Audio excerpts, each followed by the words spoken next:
Hello guys, welcome back to my channel. आज मैं मन अति सुंदर का महा एपिसोड बोलने जा रही हूँ, जिसमें राधिका की याददाश्त वापस आने और दिव्यम की जान पर बने खतरे की पूरी कहानी दिखाई गई है। सीरियल में बताया गया है कि दिव्यम को लगता है कि अप्पू ही उसकी पुरानी पत्नी राधिका है, लेकिन परिवार वाले उसे रोकते हैं। रजनी और उसकी सास दिव्यम को रोने के लिए उसके कमरे में ताला लगा देती है, रोकने के लिए, ताकि वो अप्पू के पीछे ना भागे। दूसरी तरफ अप्पू की नकली सास ने एक नकली पति खड़ा किया था, ताकि सबको लगे कि अप्पू शादीशुदा है, लेकिन वो नकली पति रास्ते में बाइक खराब होने का बहाना बनाकर अप्पू के साथ बदतमीजी और ज़बरदस्ती करने की कोशिश करता है।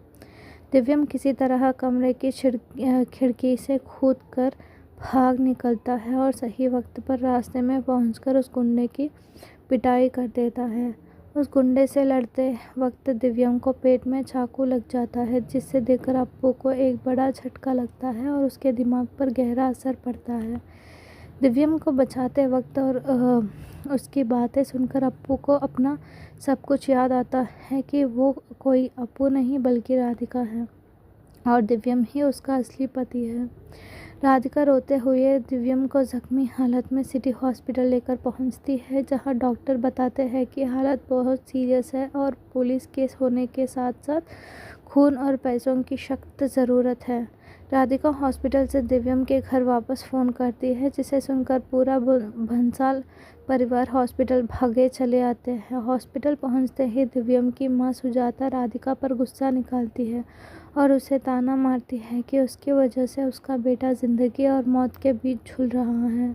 लेकिन तभी राधिका सबके सामने खुलासा करती है कि वो अप्पू नहीं बल्कि उनकी अपनी बहू राधिका है और उसे अपने 5 साल पुरानी पूरी याददाश्त वापस आ गई है। ये सुनकर सुजाता और उसकी साथी बहुत ज़्यादा डर जाते हैं, क्योंकि 5 साल पहले उन्होंने ही ब्लास्ट करवाकर राधिका को मरवाना और उसकी लाश को मगरमच्छ वाली कड़ी में फेंकने की साजिश रचते हैं। राधिका सबको बताती है कि उसे याद है कि वो भागते हुए घर आई थी और घर में कुछ गलत हो रहा और कुछ गुंडे भी आए थे, लेकिन उसे एक्सीडेंट का एग्जैक्ट वक्त की पूरी बात धुंधली याद है। सुजाता और बाकी साजिश करने वाले डर के मारे राधिका पर दोबारा निशान साधना शुरू कर देते हैं और कहते हैं कि राधिका के आने से घर की शांति छीन गई है और दिव्यम का बसा बसाए घर उजाड़ जाएगा।